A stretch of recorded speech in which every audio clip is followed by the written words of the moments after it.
ओम Saini sir, ये जो report America की मीडिया ने छापी है, भाई भारत की मीडिया छापता तो बात समझ में आती, या दुनिया के किसी देश ने, खुद अमेरिका जो लगातार इजराइल के साथ खड़ा है वो ये कह रहा है कि इजराइल की में मिसाइलें जो है वो लंबी दूरी की, उनकी जो एरो मिसाइल्स हैं वो खात्मे के कगार पर हैं। ये हालात क्या बयान करते हैं?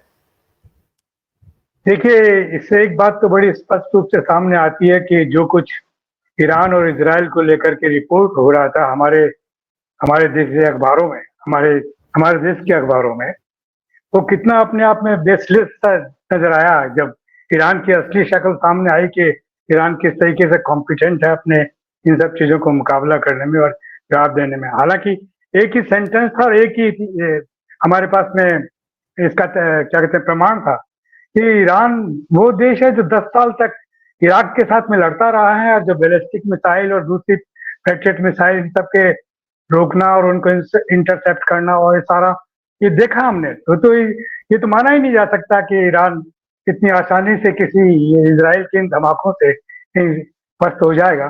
तो वो हुआ भी। अब वो उनको कहना है कि बैलिस्टिक मिसाइल्स तो हैं, लेकिन उनको तो रोका जा सकता है, लेकिन रोकने की जो मिसाइल्स हैं वो इराक के इसराइल के पास समाप्त हो गई, और ये उन्होंने खुल करके मान भी लिया।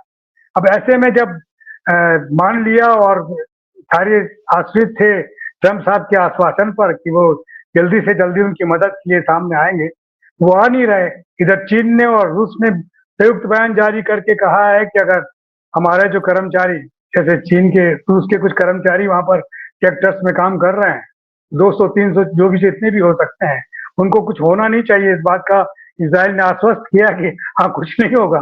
तब ये कैसे चलेगा? तो साथ साथ में चीन ने कहा है कि आप, चीन पे आरोप है, कहा क्या है कि वो सारा जितनी भी मिसाइलें हैं वो सब चीन सप्लाई कर रहा है इसको, ईरान को। तो ऐसी स्थिति में जब ट्रम्प साहब सोचते ही रह जाएंगे और 10 दिन बाद में फैसला लेंगे, तो फिर ईरान इसको, इसराइल की मदद को आएगा कौन? ऐसी स्थिति में जो कुछ मीडिया कर रहा है और जो कुछ मीडिया मतलब हमारे हिंदुस्तानी अखबारों के रिप्रेजेंटेटिव भी शायद इसराइल में कहीं हैं और उनकी रिपोर्ट देखने को मिल रही है, तो उनको देख करके लगता है कि वो सिर्फ एक तरफा बातें कर रहे हैं। तो गाजा के जो नरसंहार हुआ उनको नजर नहीं आता, और जो कुछ इसराइल ने किया है और जैसा ईरान पे इसराइल करता रहा है, उनके बारे में वो जानते नहीं है, उस इतिहास से भी वाकिफ नहीं है, और अपनी कलम वो चला रहे हैं। तो बड़ा आश्चर्य होता है। वो ऐसे दृश्य खींच रहे हैं कि सब जो कुछ अत्याचार हो रहा है वो इसराइल पे हो रहा है, बाकी ईरान पे तो कोई अत्याचार हो नहीं रहा।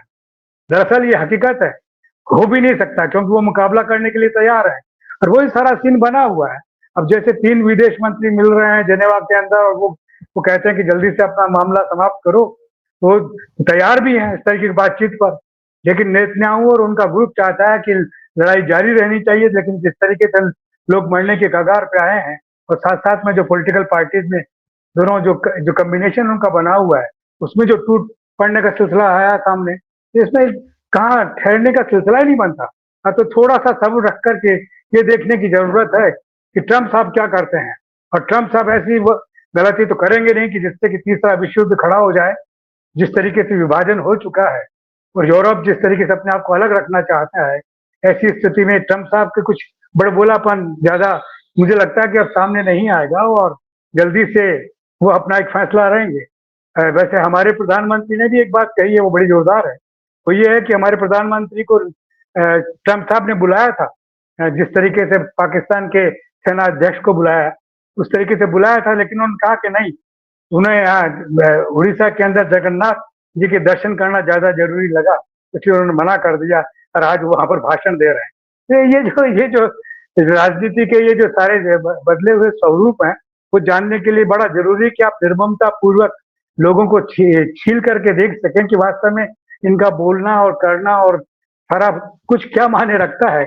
वही हमें लगता है कि इसराइल और इराक के इस युद्ध में बड़े साफ साफ तरीके से दिख रहा है कि किस तरीके से ईरान ये अपने आप में दबदबा पैदा कर रहा है और अपनी स्थिति को बेहतर बनाते हुए आगे बढ़ रहा है। ऐसे में कुछ न कुछ जल्दी फैसला होने की संभावना है, क्योंकि वो कहते हैं कि 12 दिन से ज्यादा उनके पास में वो मिसाइल्स नहीं है जो इंटरसेप्ट करके और ब्लास्टिक मिसाइल, ये दूसरी जो मिसाइल हैं उनको रोक सके। तो ऐसी स्थिति में कैसे काम चलेगा। तो ये तेजी के साथ में डेवलपमेंट हो रहे हैं। और आपने जरिया बताया अमेरिकन मीडिया को, तो वो उसमें वहाँ एक डेमोक्रेसी का सिलसिला भी है, एक विभाजन के साथ में चीजें नजर भी आती है। लेकिन जैसे हमारे मुल्क में बड़ा अजीब किस्म का सिलसिला है, इस तरह की चीजें गौर से पढ़ने में या देखने में आती नहीं। जी ओम सैनी सर, ये जो अमेरिकी मीडिया का दावा है जिसमें वो कह रहा है कि भाई इजराइल में मिसाइलें खत्म हो रही हैं, अब अगर इजराइल की मिसाइलें खत्म हो रही हैं तो क्या उसके बाद अमेरिका वास्तव में उतरने जैसी गलती करेगा क्या? भले ही हम ये बात कहें कि ट्रंप, जैसा भी सकीब कह रहे थे कि किसी ने जिक्र किया कि पलटी नीतीश कुमार से भी कई गुना आगे हैं वो, लेकिन क्या स्थिति वास्तव में वैसी है?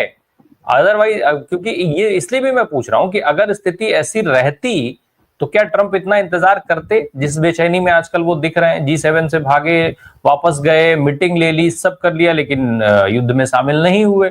खामनेई कहाँ है ये पता है, लेकिन मारेंगे नहीं। तो ये सारी परिस्थितियां क्या कह रही हैं?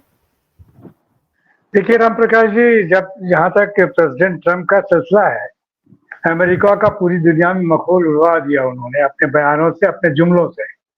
और डेमोक्रेसी की जो बड़ी एक मिसाल बनी हुई थी, इसको उन्होंने अपने आप खत्म करने की चेष्टा की। और अमेरिकन पीपुल भी सोच रहा होगा कि आपने क्या किया, किसको अपना राष्ट्रपति बनाने के लिए सब कुछ दे दिया। हालांकि उनकी विदेश नीति का एक सिलसिला रहा है, वो तो सच है। वो साम्राज्यवादी मनस्थिति रखते हैं और अपनी अर्थव्यवस्था और अपने व्यापार को ज्यादा से ज्यादा हासिल करना चाहते हैं। लेकिन जिस तरह से ट्रंप ने ये जो गाजा की उस वक्त में सारा दिखाया अपना, और टूरिज्म का सेंटर बनाएंगे, यहाँ क्या करेंगे, ऐसा लगा कि जैसे ये मतलब आदमियों की बात नहीं कर रहे हैं, ये तो बिल्कुल इनको जानवर समझ रहे हैं कि इनको हटा हटो के और यहाँ पर ऐसा कर देंगे। तो एक पूरे एक चेतना का एक ऐसा पूरी दुनिया में एक चेतना का स्वर और चेतना की चिंता ऐसी बनी है कि ये खतरनाक आदमी है और ये पागल है। लेकिन अभी जो आपने कहा कि हमारे जो बिहार के वर्तमान मुख्यमंत्री हैं, वो जिस तरीके से पलटी खाते हैं, तो अगर उस कला के माध्यम से अगर ट्रंप साहब बच जाते हैं तो संभावना है, वरना तो अब ट्रंप साहब के बचने की संभावना नहीं है।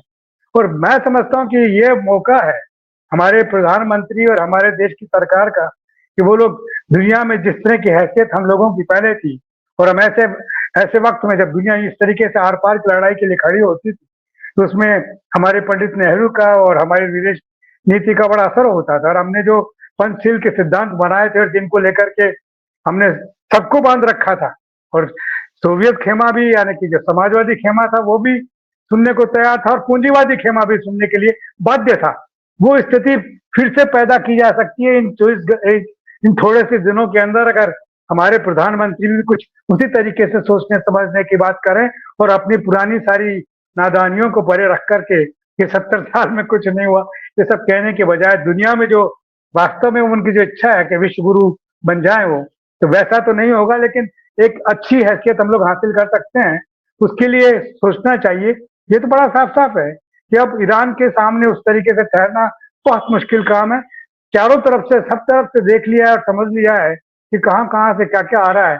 अब ईरान अकेला भी नहीं है, और वो मुस्लिम राष्ट्र जो अपनी क्या कहते हैं, अपनी दुर्गत करवा रहे थे साथ में बैठ करके अमेरिका के, और उनके साथ में बैठ करके अपनी इज्जत महसूस कर रहे थे, वो सब अपने आप को अलग करके और ईरान के सामने आत्मसमर्पण जैसी स्थिति में है, और उनका एक चिन्ह बनेगा। और सच में फिर जो इतिहास है वो काम करता है, और जो संस्कृति का अपना एक सिलसिला है, तो आप मतलब जिसको ईरान की संस्कृति को उस तरीके से नहीं हर्ट किया जा सकता, वो लगता है कि अब चीजें बहुत अलग किस्म की होगी और जवाब देते बनेगा नहीं।